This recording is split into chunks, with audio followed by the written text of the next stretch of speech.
right there between a Monday and a Wednesday, where I expect to find it.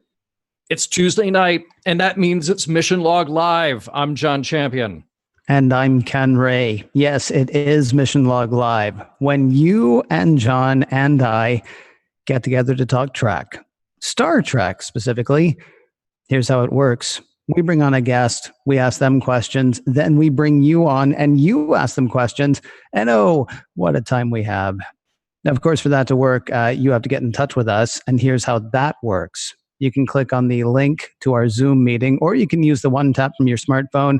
You can also call us if you're feeling all retro. 669-900-6833 is the phone number to call. 669-900-6833.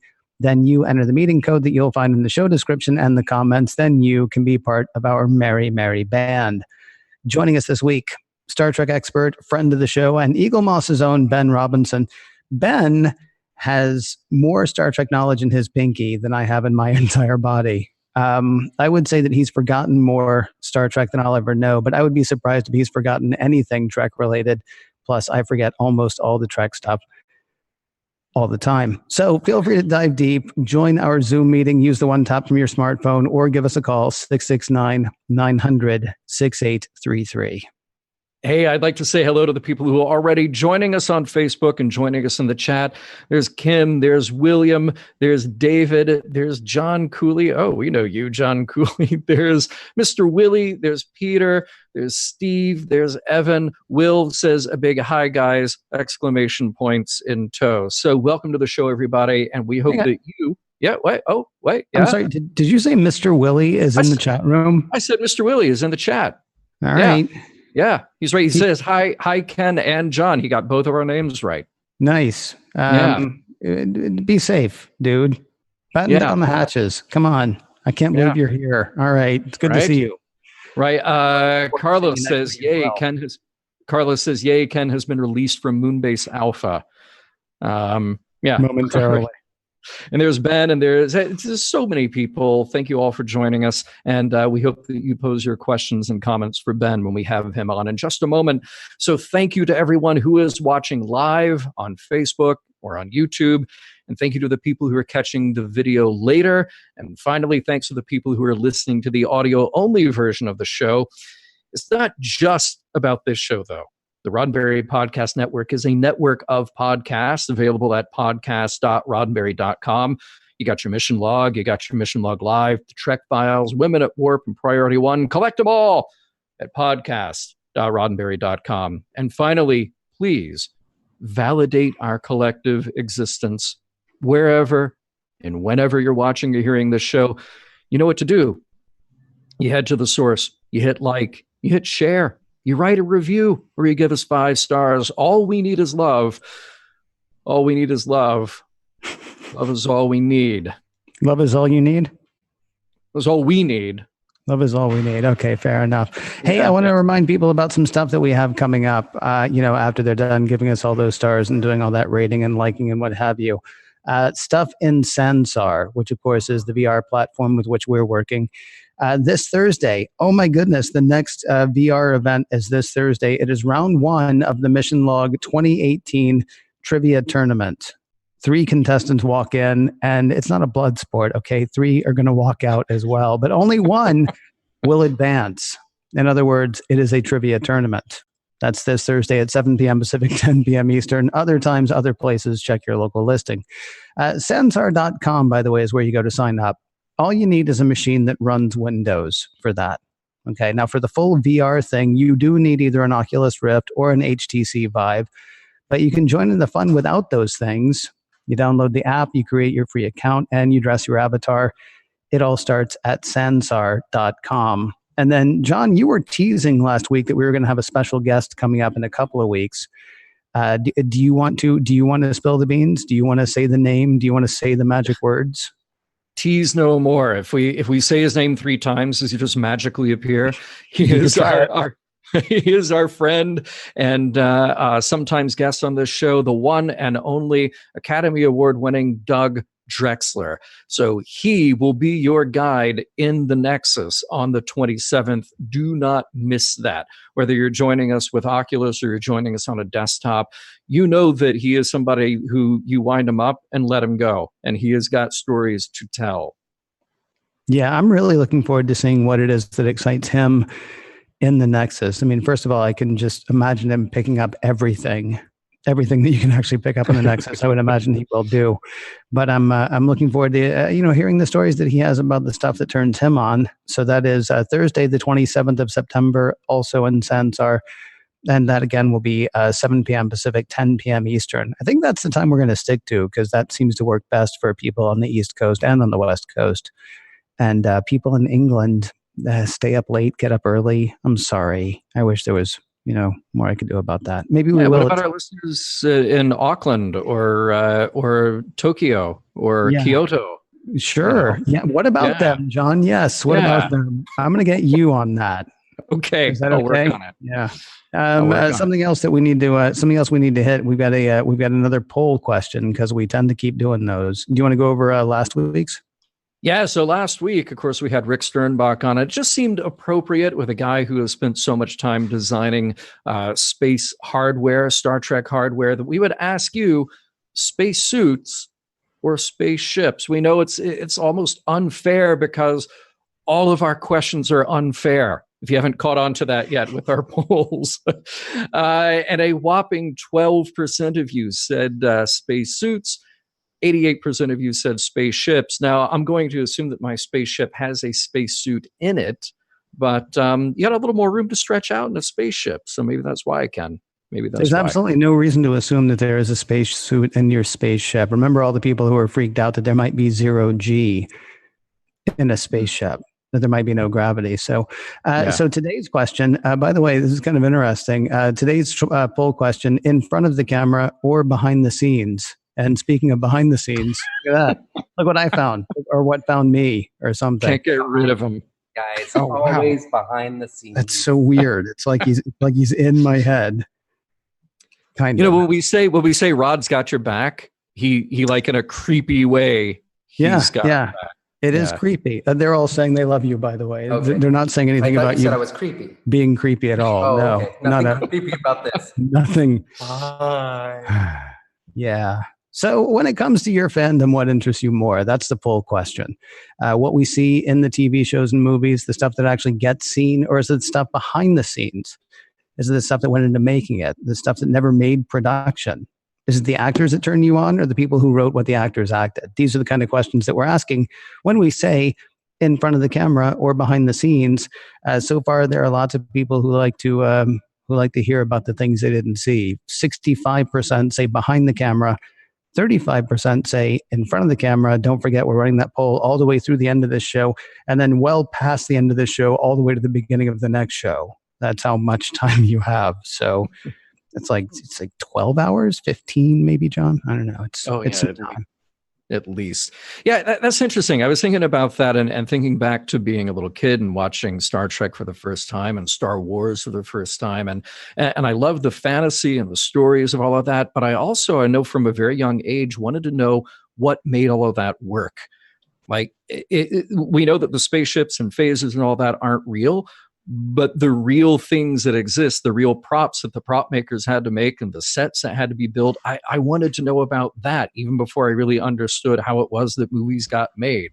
So I definitely fall down on the behind the scenes guy, even though, you and I spend the majority of our week talking about what's on screen. But I mean, we get these wonderful opportunities, like talking to tonight's guest. But do you remember? You must have been this guy as well. On Nickelodeon, there was a show hosted by Leonard Nimoy called Lights, Camera, Action. Oh yeah. Of course. Yeah. That was always sort of my favorite because occasionally you would have a star, but you wouldn't have the star doing the whole thing. Like I remember Christopher Reeve being interviewed about. Sadly, I think it was about Superman 3. But I mean, still, it was neat to see people, sort of step out from in front of the camera and do some of the behind the scenes stuff. So anyway, that's our poll question, and we do hope the people will take part. And I teased the guest, not to his face, But John, Never tease him to his face. No, but well, we're welcoming a Star Trek expert, and if you're Ben Robinson, you start out as a fan, growing up watching TOS, and then absorbing everything that came after it.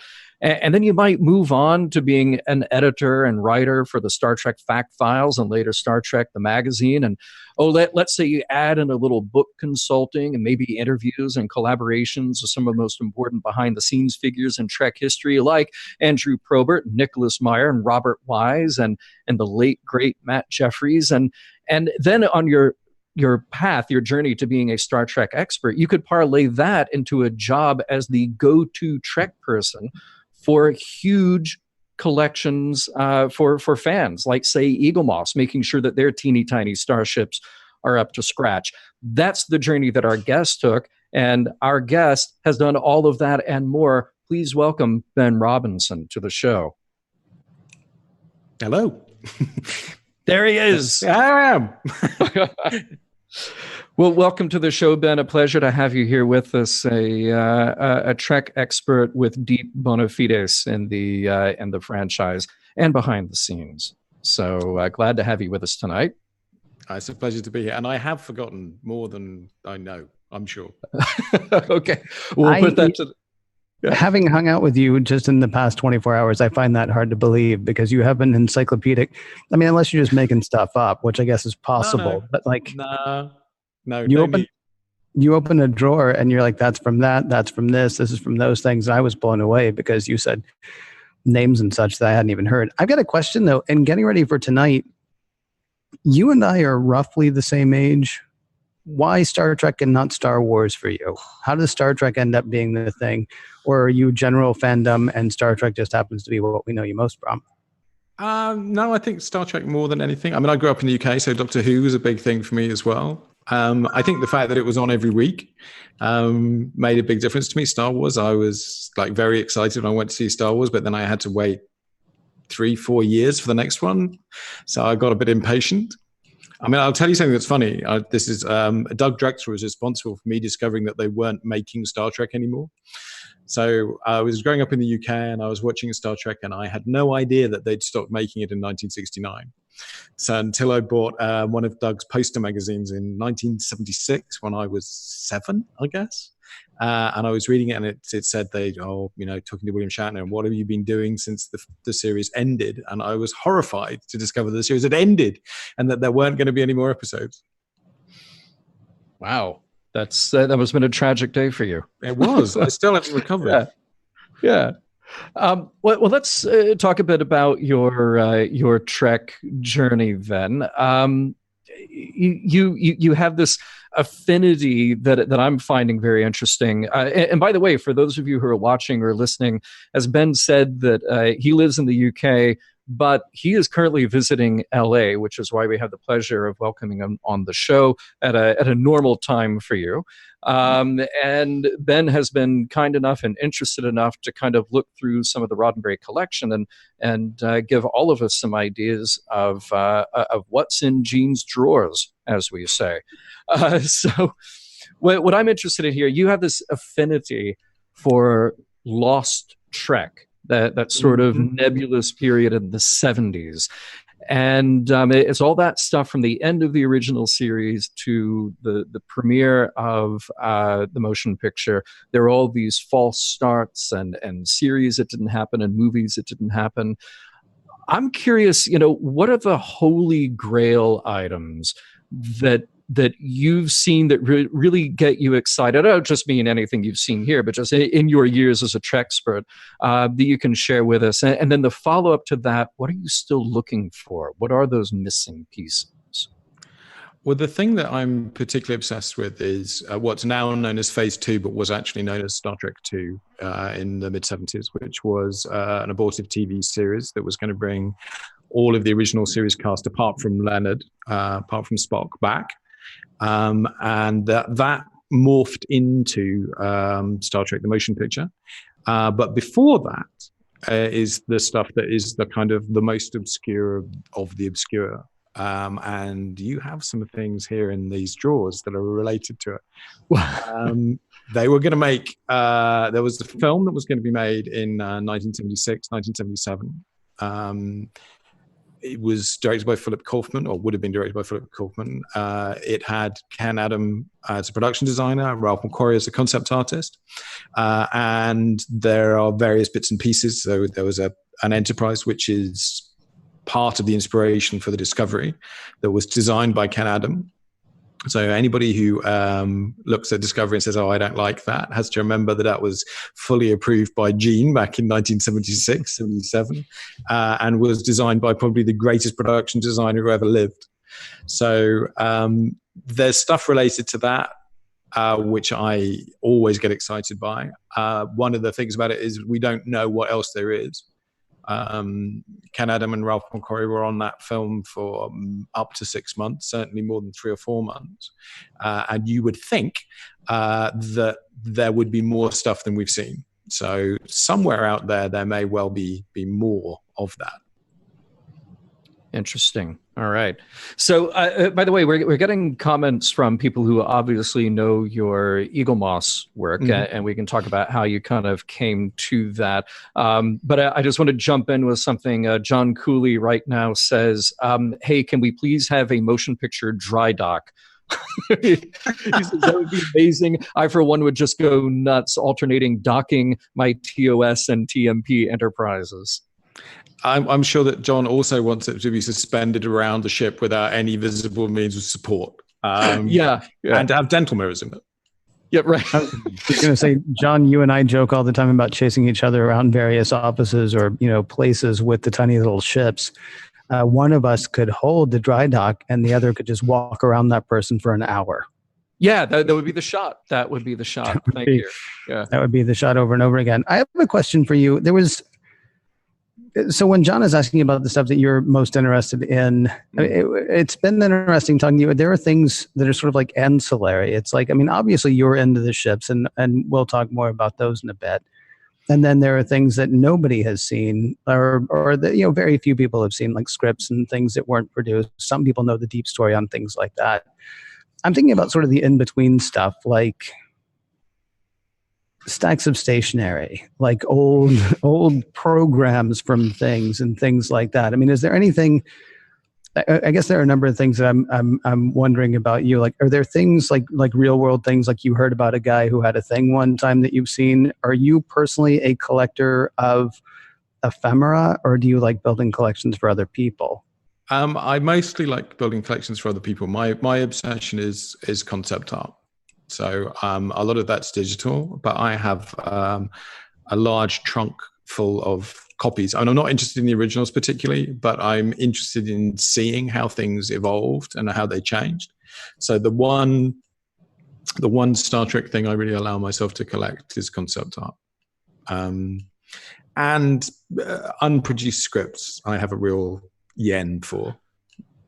So it's almost, it almost sounds like, in talking to you, is it because the things on screen have already happened? There's only one way they could go, whereas... I've watched them 10 times. Right. Yeah, there's a bit of that. For sure. I think it's always fascinating to see what could have been, but what wasn't. I would like to have seen Lloyd Bridges as Captain Kirk. That was a very, very real option. That nearly happened. The actor who played Steve McGarrett. He wanted too much money, so we didn't end up with him. So that's kind of, mirror universe kind of stuff where things worked out differently is always interesting. That blows my mind. I've never heard that Jack Lord might have been Kirk. Yeah, right? He wanted too much money. I think it would have been Pike that he would have been rather than Kirk. But that makes sense. Yeah, he was offered it, and they couldn't arrive at terms because he wanted too much money. Yeah. As it happened. Speaking of lost track, yeah. I wanted to talk about sort of, you spent a good chunk of time, as I mentioned in the intro, with Fact Files, Star Trek the magazine, and then collaborating on books. And you got to really do a deep dive. Some of those standouts, Robert Wise, Nicholas Meyer, Leonard Nimoy, I believe you interviewed on more than one occasion. But Matt Jeffries, that sort of became the definitive interview with Matt Jeffries. That you spent a lot of time with him. It was a multi-part series, I believe, that you did with him. I spent Matt was very friendly with us. We knew him very well. I went out to his house and spent an afternoon there with him, just going through stuff. So I actually still have his NBC folder of transparencies of all the original art that he still had. And we just kind of talked through it and, tried to sort of get him to remember why things were the way they were, which he did pretty well. And we got on. He was a really nice guy. Were there any revelations that came out of that? Like, either his inspirations or say you connecting the dots about how he came up with the designs that he did for Star Trek? The biggest revelation, the one that made me laugh for quite a long time, was that he went on to work on Little House on the Prairie, and that when he was designing the Enterprise again for the abandoned TV series we were just talking about, he actually was doing it while he was working on Little House on the Prairie, and eventually had to stop because Michael Landon was getting annoyed that he wasn't available for the rest of his work. And he loved Little House on the Prairie. He loved all that kind of country stuff. Yeah. Matt was very down to earth, very matter of fact, very much a craftsman. He was always kind of amazed that people paid so much attention to the Star Trek work and made so much fuss about it. He was a real kind of part of that, that greatest generation. This is a man who, fought in the Second World War. And I think it gave him a kind of different perspective on all the stuff that was going on. Now, you mentioned Phase 2 again, and I'm curious because you know a lot about that missing period. Mm-hmm. Planet of the Titans, the God thing, Phase 2. There were stories, there were scripts written for Phase 2, and then more story concepts beyond the scripts that were actually fleshed out. What do you think that... we can speculate as long as we want, but what do you think are the pieces of Trek that would have actually been fantastic, that had they actually been produced? What are you glad are the minds that we avoided that did not get produced as Star Trek? Because I've seen some of these stories too. I've seen some of these scripts, and I think, wow, Star Trek really dodged a bullet. Oh, well, yeah, some of them. But some of them, some of the story ideas are really clever. And then you realize that you see people realizing that, like, okay, how are we going to do this? So there's one episode when Decker falls into a machine that turns him into a two-dimensional being. And he's kind of walking around. It's quite like the Enterprise, the TNG episode, Next Phase. But he's kind of walking around the ship, but they can't see him because he only exists in two dimensions. And then about halfway through, there's this memo from Gene saying, how are we going to portray this on screen? And you suddenly see them kind of going, oh yeah, that was a really good idea, but I don't know how we're going to make it work. And obviously they never got to the point of having to make it work. But there are also, Kitumba, which is the two-part story where they go to the heart of the Klingon homeworld, written by John Meredith Lucas. It's fantastic. It's one of the best Star Trek scripts you'll ever read, or two of the best. And it's. I think Brian was actually inspired by it again for Discovery. So there are things like that you just really, really wish had happened. I'll give you an example from TNG, which is.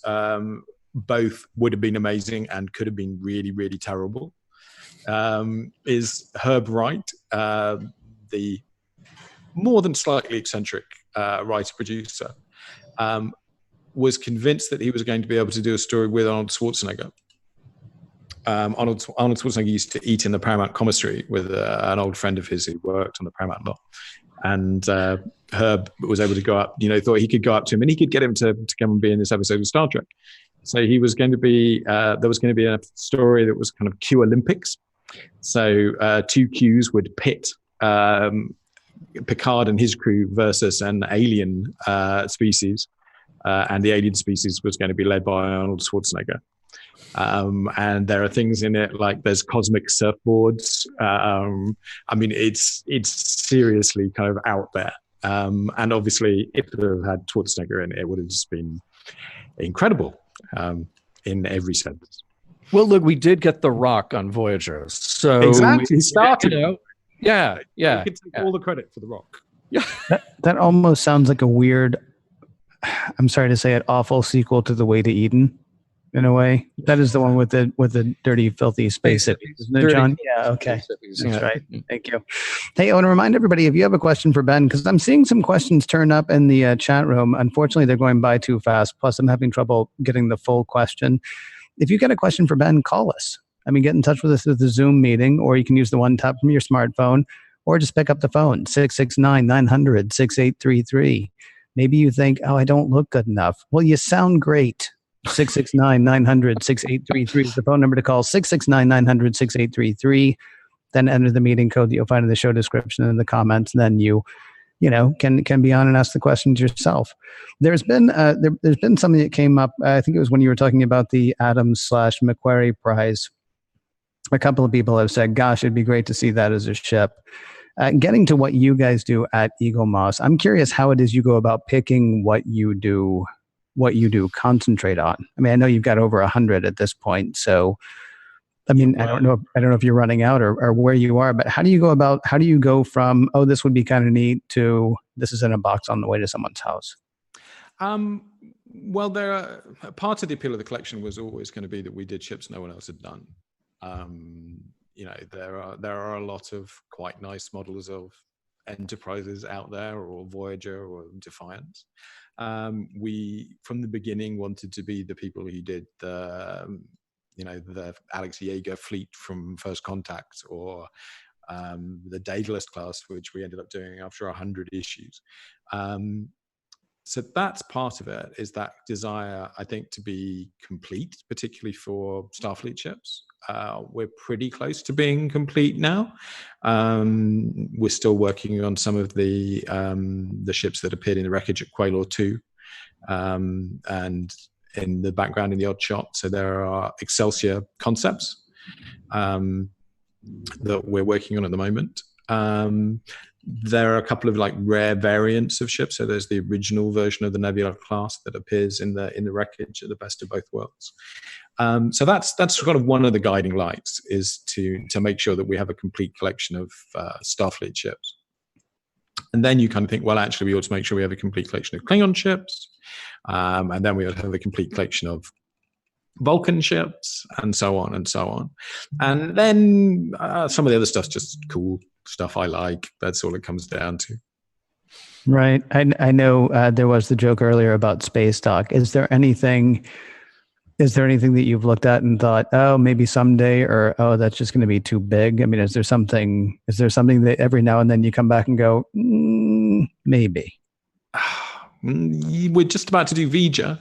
That's interesting because you never really see it in the film. The one that I look at and I just go, no, we're not doing it. It's not going to work, is the Narada. Because even if we could make it, we wouldn't be able to ship it to people in one piece. We have enough trouble with relatively robust ships. Something that's full of air and spindly arms, or whatever they are, fronds, is just asking too much. And when you see the original 3D model, you realize it would just break if we tried to make it. Now, wait a minute. I want to go back to V'ger real quick here, because when you say V'ger, I think of a little busted 20th century space probe. Okay. Oh, no. But I know what you really mean is the V'ger entity, the V'ger that absorbed all the knowledge of the universe on its way back to Earth, which is something we never actually see on screen. So, and there are we don't see it in its entirety on screen. Yeah. And then there are so many versions of V'ger all along. This might be a long story for you to tell, but how do you narrow down what it is that you're going to do for V'ger? Well, actually, V'ger is surprisingly straightforward. We may not have seen it on screen in its entirety, but it was built in its entirety as a model. then there are the beautiful Sid Mead drawings of it, of details. But they did actually work out what the entire exterior of it looked like. I mean, obviously we can't do the clouds. You'll have to make those yourself. But yeah, somebody in the chat actually suggested that it would require gas canisters to be installed in full effect. So we'll work on that, David. Yeah, make your own for that. But yeah, I mean, we do actually know what Vija looked like, even if you can't work it out from seeing the film. So that one's not too scary. That's okay. And I know Ken, we have some business to do, but really quickly before we do that, Albert asks, are there any TAS ships, the animated series? And I know that well, okay, specifically there aren't, but there is a ship that kind of bridges that gap so far, and that's the Antares, which they use the design of the grain ship from the animated series. They did. Yeah. I'd love to do an inflatable Enterprise. That's my favorite thing. I'm so tempted to do that. I want to do it any time. Some of them are physically impossible. I can't pronounce it. Kukulkan or whatever it is. The Aztec god ship. That I don't think we could physically make. It's kind of the frontier that we haven't got to yet. I do think about the animated series. I mean, I loved watching it as a kid. I got very annoyed when they flopped the shots and the badges changed its size. It's not impossible. But, there comes a point, I think, after 160 ships or whatever it is that we'll be at, where I'd be interested to see what people want at that point. Answers on a postcard, but it's funny. People are already writing in. They say Doomsday Machine. They say Whale Probe from Star Trek VI. The Whale Probe would be the most boring model in history. It's like a black rod. I mean, that's it. And we can't do the white light suspending the sphere at the end. The Doomsday Machine, I have some ideas. But okay. Whale Probe, honestly, people really just want like a black bit of rock. We can. Honestly, that might be your highest margin. Because you know how difficult it is to get a black bit of rock to look exactly the same for every single model. It's so difficult. Okay, that's a good point. Hey, I want to remind people slightly wet as well. That's true, and well, you would build a light in the end, even though it wouldn't suspend the thing. But you see, I would be more interested in the little tadpole thing that was down at the bottom, the round thing, because that had a little bit of surface to it. But I guess I could build my own. I don't know. Hey, we do have a caller on the line, but we do have some business to do first. So let me remind everybody: 669-900-6833 is the phone number to call. 669-900-6833. Will has done that, and will be with us momentarily. But first, we would like to remind you about our shop, because we have a shop of stuff. Some shirts, some tapestries, some stickers. I've given a lot away at this point. It's conveniently located at missionlogpodcast.com. What you do is you go there. You look at Dan Davidson for as much or as little time as you want, and then you click shop up in the upper right-hand corner. Our friend Carl Huber has been cranking out a ton of really cool designs for us. There's Dan. Well, there was Dan. I'm watching the delay. Anyway, tell people, John, what kinds of stuff they can find there at the shop at the Mission Log site. Ken. You can get the isolinear version of John and Ken. That is actually a real thing. You have Carbon Chauvinism, the Da Vinci version of that. You have everybody's favorite lieutenant. Well, I know she's my favorite lieutenant. That would be Jay. And you've got Bonk Bonk on the Head since 1966. We also have our tribute to Nova Squadron. We have the Ditalics Mining Corporation. Remember, what's yours is mine. And we have old favorites like Cool as Kirk and Ethos Pathos Logos. We even have the return of Have a Look at My Robot Guts. So all that and more can be yours at missionlogpodcast.com. And if you're looking for those designs and say a t-shirt that you could wear, or Ken, I believe you mentioned mugs. I believe you mentioned stickers. You have some notebooks with our art on them. And there's one last. You see, you were so excited about saying it that you missed me saying it. There are tapestries. There everyone, are tapestries. Please. There are tapestries. Yeah. What would be great is if you ordered a bunch of tapestries and then made a quilt. Yeah, even better, right? Yeah, and then you could sell that on Etsy, and my goodness, they'd just be selling and reselling, and you could wrap all of your tiny little starships in the quilt. It's amazing the number of things that you could do with the number of things about which we're talking. Missionlogpodcast.com, and then click shop in the upper right hand corner. And yeah, gives Carl $1 or $2, gives us, $1 or $2, and you get to wear some really neat, geeky stuff wherever you go. Yep. 669-900-6833 is the phone number to call. 669-900-6833. Our guest tonight, Ben Robinson. And somebody's got a question for Ben, John. Yeah, I believe it's Will who's got a question, who has been hanging on patiently. So, Will, welcome to the show. Hey, John. Hey, there he is. How you doing tonight, Will? I'm doing great. Thanks for having me. I wanted to say this is a great guest to have right after you just had Rick Sternbach on last week. Right. And we talked about the Enterprise C with Rick, and Eagle Moss just released the original Enterprise C concept model, and I also see that they released the Phase 2 Enterprise. And I guess my question for Ben this evening is, he had said that yesterday's Enterprise was one of his favorite episodes of the Next Generation, and I also read that so was Tapestry, and what's the one with this the Ship of the End where Kelsey Grammer comes back? Kelsey Grammer's Bozeman, the USS Bozeman goes up at the end of the episode. Yes. So I wanted to ask Ben, what was his favorite, the Enterprise C or the USS Bozeman? And then I actually had a request of Ben. All right. Well, let's get your answers on those favorites, Ben. I'm very fond of the Enterprise C. Again, it's that kind of what could have been thing. That there's this whole era of Star Trek that we know nothing about. Captain Rachel Garrett, she was on that ship for some time, but we don't know anything about it. We know the name of one member of her crew. That's a huge missing part of Star Trek history. So I'm very fond of the Enterprise C, both versions, both Andy's and Rick's. Well, I loved any time that any of the original series, even if it was movie era stuff, ended up on screen in The Next Generation. So I agree with you.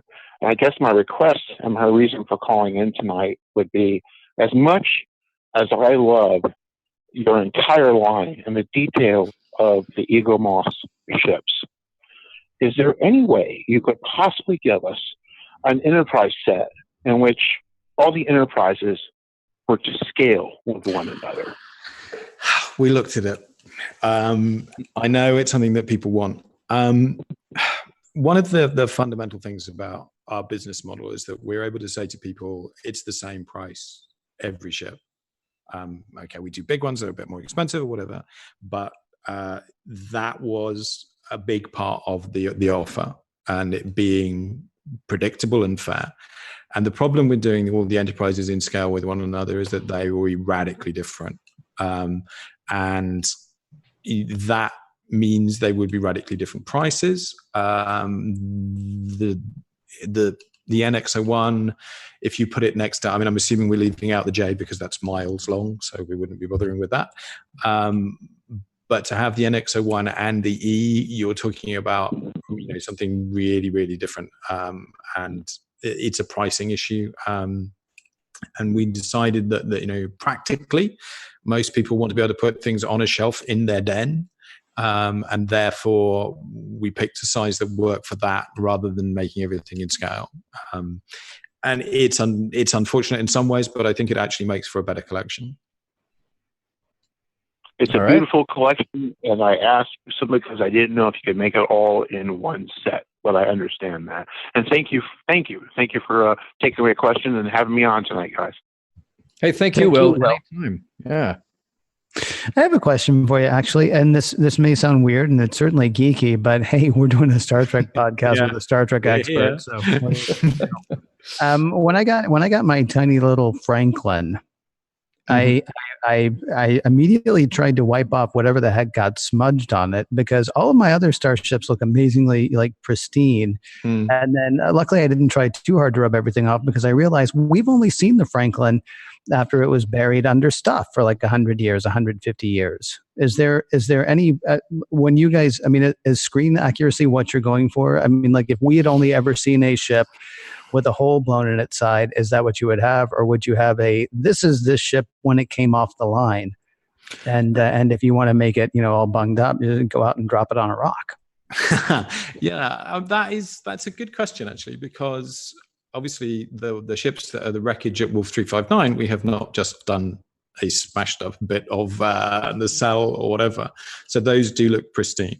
The Franklin, I guess it was designed to look like that. If you talk to Sean Hargreaves, when I talked to Sean Hargreaves, it was always the intention that the ship would be dinged up and would be dirty, and they never actually designed a completely pristine version of it. Whereas actually, funnily enough, with the Wolf 359 ships, there are shots of the pristine versions sitting on Rick's coffee cup that we were able to use as reference. So generally speaking, we go for pristine off the line, but the Franklin was a bit of an exception. Remember, guys, if you want to join the chat, just like our friend Will did, you can call us at 669-900-6833, or you can click on the link for the Zoom meeting, and you'll be joining us with video. We can see your face, you can see our face, and we just chat it up. Ben, I would like to ask you, so I know that Eagle Moss is your primary thing right now, but as I mentioned, you have had a hand in so many different versions of Star Trek professionally by working on magazines and books and conducting interviews, and you are one of this rare breed of Star Trek experts who sort of gets to have a hand in so much. And I'm curious, beyond consulting with the Starship Collection, is there anything else that you're working on now, or you can reveal anything else that is to come in the future? I'm working on a book with Dan Curry about everything about Dan on his years on Star Trek, which is a massive subject. And I've been spending a lot of time talking to Dan, which has been a real pleasure. We continue to develop new Star Trek products that I can't tell you about that will be coming out sometime in the next couple of years. And actually, quite excitingly, we've got our first books, the first sort of Eagle Moss Hero Collector books coming out. First one is out on September the 25th, I think. So this is, we've got a couple of things going. It's basically the content that you get in the magazines, the books that come with the models. But there's more of it.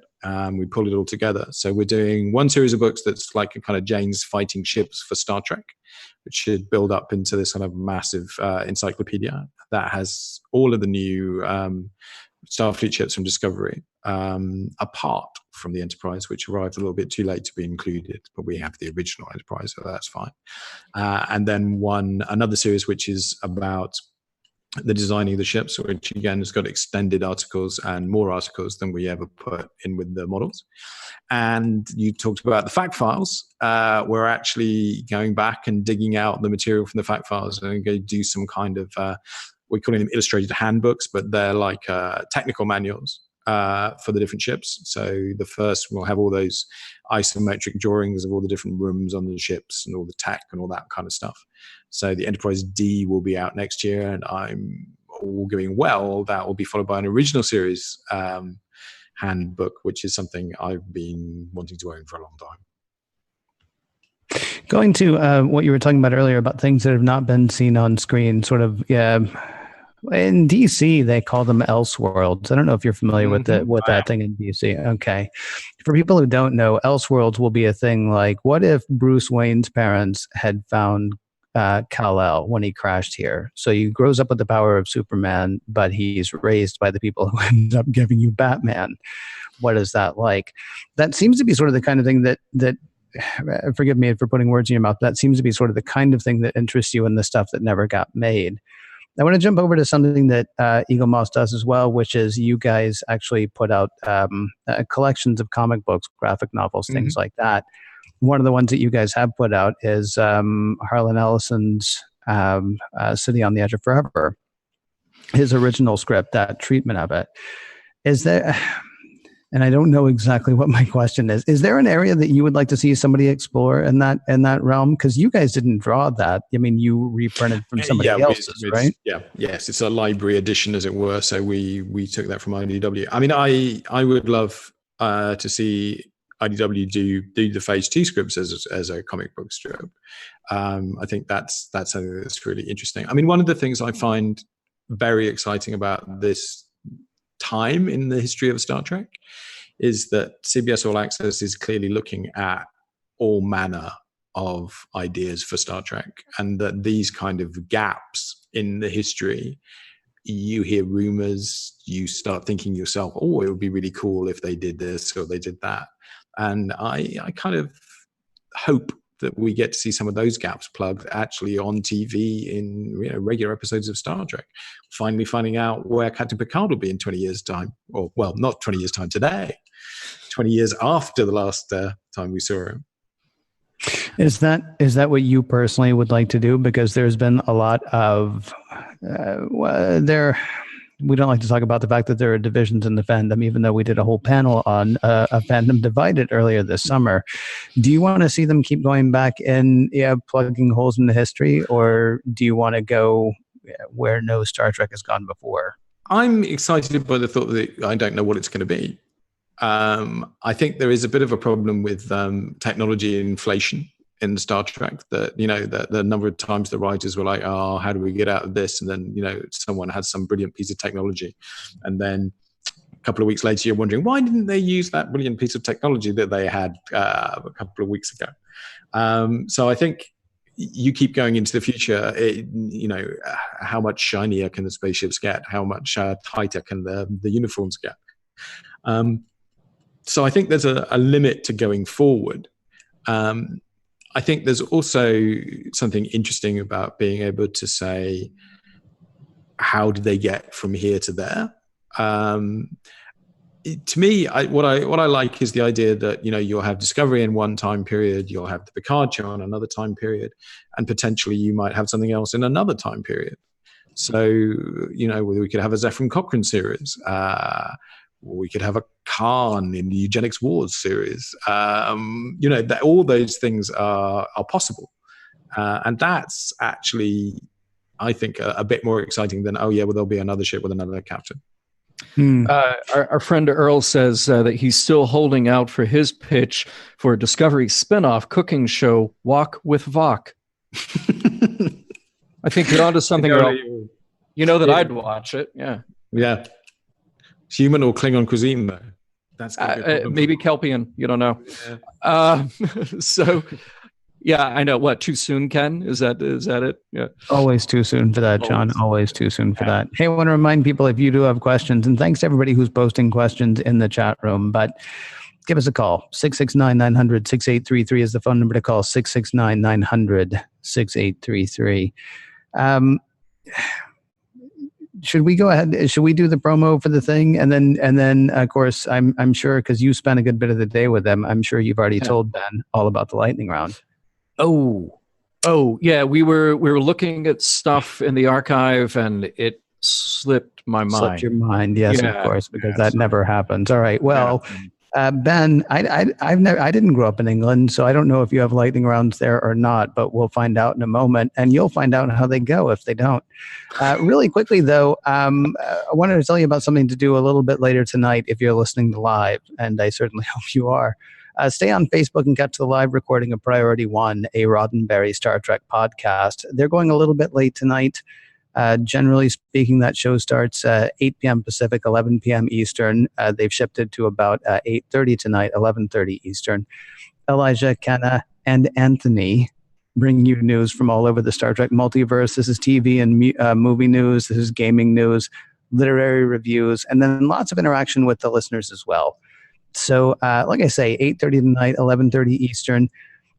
Stick around, go to facebook.com/priority1 podcast and check that live recording. Or if you can't be here for the live show, podcast.roddenberry.com. That is, of course, going to have a link there to Priority One. The show that they're recording tonight comes out Friday. And of course, you'll also find the Track Files, Women at Warp, Mission Log, and Mission Log Live there as well. And if you haven't heard Mission Log Live, I think I just created a paradox. 669-900-6833 is the phone number to call. 669-900-6833. Ben, I've not listened to nor watched game shows in the UK, but are you familiar with the idea of a lightning round? Quick questions, quick answers. Quick questions, quick answers. See, already, and that was the first one. So way to go. All right, here we go with the lightning round. Favorite starship, Ben? Original series, 1701. Okay, good answer. Favorite episode? Ever? Any check. No, I can't do that. That's not possible. Okay, all right. I'll tell you what. I'll make it a little easier for you. Favorite episode of TOS? Obviously City on the Edge of Forever is the greatest episode of Star Trek ever made, but I really, really like Errand of Mercy. Ooh, okay, good call. Yeah. Borg Queen, yes or no? Yes. Interesting. Alice Creed or Susanna Thompson? Well, I was actually asking about the character, but if you go ahead. Alice Creed, but they're both lovely. Yes. Favorite tech from Trek? Transporter. What's your warp speed? 0.2. Engineering, science, or ops? Ops. Favorite Star Trek antagonist? Khan. Favorite or Core, actually. Core. I'm going to go with Core. I'm going to change my mind. Going back to Errand of Mercy, John Colicos. It was awesome. Wow. Good call. Okay. Favorite beast from Trek? Regular Bloodworm. Damn, nice. All right. Date night, not saying me and you, Ben, but just in general, date night, Arboretum or 10 forward? 10 forward. That is correct. I'm going to throw in another question because I was surprised by your warp speed. Warp speed or wormhole? Or, I'm sorry, warp drive or wormhole? Warp drive much more reliable than a wormhole, unless it's the Bajoran wormhole. Mm-hmm. But you're practically things on the other side. That's true. It's wormholes never end well. And finally, the last question, and it's always the last question. Have you ever been to Vulcan, Alberta, Canada? I have not. I really should. I hear you should. I hear wonderful things. We haven't been either, so don't feel bad. It's just Ken, we have to add Ben to our cavalcade of stars when we do our glorious appearance at the Vulcan, Alberta, Canada thing. Yeah, that's a fantastic idea. We should actually we should go back and find Star Trek 3. Yeah, that would be great. Well, I was going to say we should go back and actually find everybody who has answered no to that question, and that is our Vulcan, Alberta, Canada show. That's the lineup right there. Yeah, except we can't take Doug. No, they will of course beat him up once he gets there. Yeah. Hey, I'm curious. We've talked about teeny tiny spaceships tonight, teeny tiny starships in the Eagle Moss collection, and I know that there are probably 130 different answers for this because that's roughly how many ships you've got right now. But I'm curious, what have been the biggest challenges when it comes to that? I know that there are moments when you have, say, a CG model from the production. There are other ships that only exist in photographs and on film now. I'm curious what have been the biggest challenges, but then what has led to the biggest success or biggest surprise out of those challenges? Well, the biggest challenge is the stuff that people really, really love. So when we did the original series Enterprise, that everyone is going to look at that and they are going to be hypercritical. They love it. They are going to want it to be the way they remember it. And it turned out really, really well. So it was because I was absolutely terrified and I spent about 10 times as long on it as I did on anything else. And that it still kind of gives me a warm glow and makes me much happier than almost anything else. In terms of really big challenges, we're really, really struggling, and I don't think it's going to end well with doing the Fusarius. It really challenges the technology that the factory have in making this stuff. So I'm a bit depressed about the Fusarius at the moment. So is Balak after Kirk defeated him. Yeah.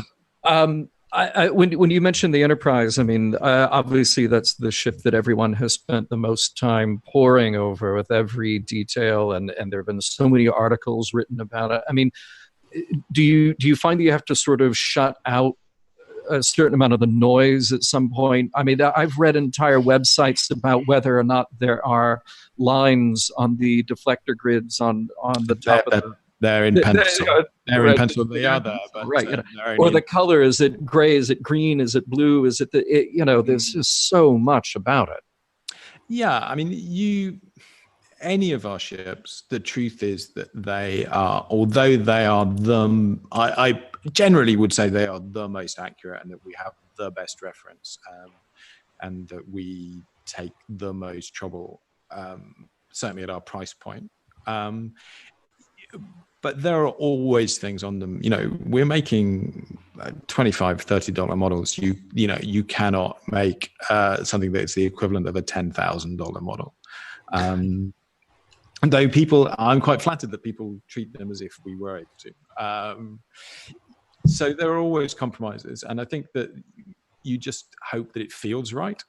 That when people pick it up and go, yeah, this is the Reliant, or this is the Enterprise. There are things they did that we can't do. So they, when they painted the Aztec patterns on ships, they paint some of it was in matte and some of it was in gloss, as it were. And then they were able to they changed from shot to shot how reflective the glossy stuff was. So you've got to make a choice. You can't do that on your practical model. You just have to try and do something that's as close to it as you can. Go ahead, Ken. There were a couple of questions that I saw pass by really quickly. Discovery questions specifically. Are there plans to make these smaller Discovery ships? I know you guys do. The XL was one question that somebody asked. I'm sorry I missed who. And then another question was, is there a plan to make the Discovery Enterprise? We have made the Discovery Enterprise. No one's seen it apart from me yet. But we've made it. Actually, no, it's not quite true. I sent a picture to Johnny. So we're actually making it as an XL ship first, and we're pretty optimistic that will be out before the end of the year. If not, it'll be right at the beginning of next year. For the Discovery ships, if you look at the original collection, there are some ships that I don't think we did justice to because of the size of the box. So the Enterprise E or the Excelsior, they are very long and thin, and you put them in the box and they become very small because the box is only so long. And the Discovery itself is probably the longest proportionally ship in Star Trek. So we looked at that, and we looked at the amount of detail on the models. These CG models are specced out. I mean, they are way more detailed than anything that's ever been made for Star Trek before. And we felt that we had to move up in scale to do that, and I think that's the right choice. Looking at them, so I don't think we'll ever do them in another scale. We might do them bigger if there's an appetite for that, but not smaller. There was another question that occurs to me, and we are running really close on time. So I'm going to ask Brandon, our technical director, if he could put up your contact information while I ask you this question. Is there a ship that you've been surprised how much you liked it once you saw it in 3D? Because you mentioned the Discovery, and I was not a fan of the design of the Discovery until I held one of the Eagle Moss in my hand, and suddenly I had an appreciation for it in a way that I hadn't. I think even more than that, the new Klingon Bird of Prey. Okay. That is something, it just flashes by on screen, but when you actually pick up the model, it's like, that's sweet. And I think people will feel the same way about a lot of the other Klingon ships when they actually get to hold them. That's been a little bit of a surprise, I guess, but they're really nice. We've got Ben's information up on the screen, but for people who can't see it, on the Facebook site that we're sending people to is facebook.com/Star Trek Starships. The shop to go to, of course, is shop.eaglemouse.com. And if you want to follow Ben on Twitter, it's Ben C.S. Robinson. That is at Ben C.S. Robinson. If you want to keep up with what's going on with him on Twitter. Ben, we just can't thank you enough for being on with us, and really appreciate your bringing your Star Trek expertise to the Mission Log Live listeners and viewers. Oh, well, it's definitely for me to thank you. I've seen some very cool stuff in your drawers. Now, how often do I say that to you? Wouldn't be the first time. I'd rather not answer that question, Ben, but yeah, thank you for asking. I appreciate it. Ben, yeah, thank you, and we definitely appreciate the collaboration. It's been nice to get to know you and all the guys at Eagle Moss. And with that, Mission Log Live is produced by Roddenberry Entertainment, executive producer Rod Roddenberry, technical production on Mission Log Live by Infinity Networks, producer Brandon Bradley. Be sure to visit podcast.roddenberry.com for the latest from Roddenberry Podcast Network, including not just Mission Log, but also Women at Warp, Priority One, and the Trek Files. Thank you to everyone who joined us live or later. We will talk to you next week.